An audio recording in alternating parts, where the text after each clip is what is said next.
नमस्कार दोस्तों, आज हम एक ऐसी घटना का विश्लेषण करने जा रहे हैं जिसने पूरे दिल्ली को और सच कहूं तो पूरे देश को एक बार फिर से अंदर तक झकझोर दिया है। दिल्ली के रानी बाग इलाके से आई ये खबर बेहद डिस्टर्बिंग है। नॉर्मली हम लोग ऐसी खबरें पढ़ते हैं और आगे बढ़ जाते हैं, राइट? लेकिन आज इस एक्सप्लेनर में हम बिल्कुल वेरीफाइड रिपोर्ट्स के जरिए डीपली समझेंगे कि आखिर उस रात हुआ क्या था।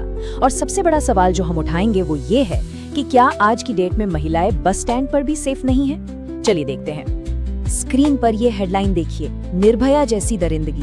ये exact words primary news report से निकलकर सामने आए हैं और सिर्फ ये शब्द सुनकर ही ना इस क्राइम की ग्रेविटी और भयावह स्थिति का अंदाजा लगाया जा सकता है। ये कोई क्लिकबेट नहीं है। जब भी ऐसी तुलना की जाती है तो आप समझ सकते हैं कि उस महिला ने क्या कुछ सहा होगा।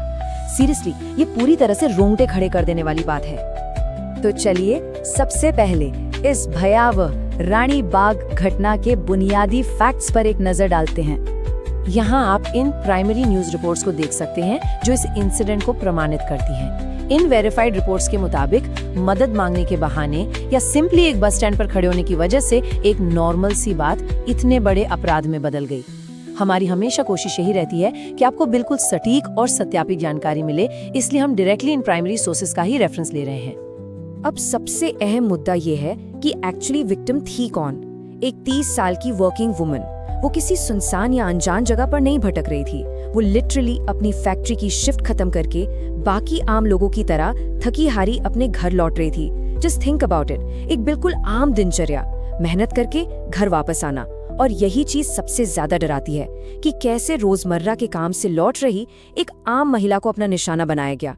मतलब आम जिंदगी जीने वाला कोई भी इंसान इस स्थिति का शिकार हो सकता था। अब आते हैं इस घटना के सबसे चिंताजनक पहलू पर, बस स्टैंड पर असुरक्षा। क्राइम को अंजाम कैसे दिया गया ये जानना बहुत जरूरी है। उस महिला को एक पब्लिक बस स्टैंड से वहां खड़ी एक स्लीपर बस के अंदर जबरदस्ती खींच लिया गया। जस्ट इमेजिन, एक पब्लिक बस स्टैंड, ये अपने आप में कितनी बड़ी सुरक्षा चूक है। रिपोर्ट्स बताती हैं कि आरोपी पहले से ही उस बस में मौजूद थे और उन्होंने बस मौका देखा और इस भयावह अपराध को अंजाम दे दिया।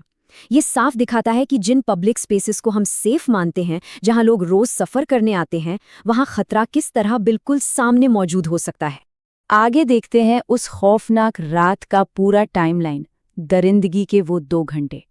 घटनाक्रम सच में बहुत तेजी से आगे बढ़ा। स्टार्टिंग के कुछ मिनट वो महिला बस स्टैंड पर सिर्फ वेट कर रही थी, फिर अचानक से उसे उस पार्क स्लीपर बस में खींच लिया गया। इसके बाद का जो हिस्सा है ना, वो बयान करना भी मुश्किल है। करीब 2 घंटे तक, जी हाँ, पूरे 2 घंटे तक उसके साथ उस बस में हवानियत की गई और बाद में उन आरोपियों ने उसे बुरी तरह घायल हालत में सड़क पर ऐसे फेंक दिया। एक साधारण सा सफर कैसे घंटों लंबे बुरे सपने में बदल गया, ये क्रमवार टाइमलाइन इसे बिल्कुल क्लियर कर देती है। तो ऐसी स्थिति में पुलिस और प्रशासन ने अब तक क्या कार्यवाही की है, चलिए उस पे बात करते हैं। देखिए, अब तक कई ठोस कदम जरूर उठाए गए हैं। जैसे ही पीड़िता द्वारा शिकायत दर्ज की गई, पुलिस ने फौरन एक्शन लेते हुए उस स्लीपर बस को जब्त कर लिया जिसमें ये वारदात हुई थी। इन्वेस्टिगेशन के जरिए आरोपियों की पहचान भी सक्सेसफुली कर ली गई है और अब उनकी तुरंत गिरफ्तारी के लिए लगातार रेड्स और छापेमारी चल रही हैं। इन कार्यवाहियों से एटलीस्ट ये एश्योरेंस मिलता है कि कानूनी प्रक्रिया तेजी से आगे बढ़ चुकी है।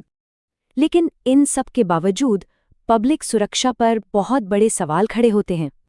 और सबसे बड़ा सवाल घुमा फिरकर यही आता है दोस्तों, क्या आज की डेट में महिलाएं बस स्टैंड जैसे पब्लिक स्पॉट्स पर भी सेफ नहीं हैं? Ranibagh case shocking gang rape incident ने बिल्कुल क्लियर कर दिया है कि पब्लिक ट्रांजिट स्पॉट्स पर असुरक्षा हावी है। ये हम सब के लिए एक बहुत बड़ा वेकअप कॉल है।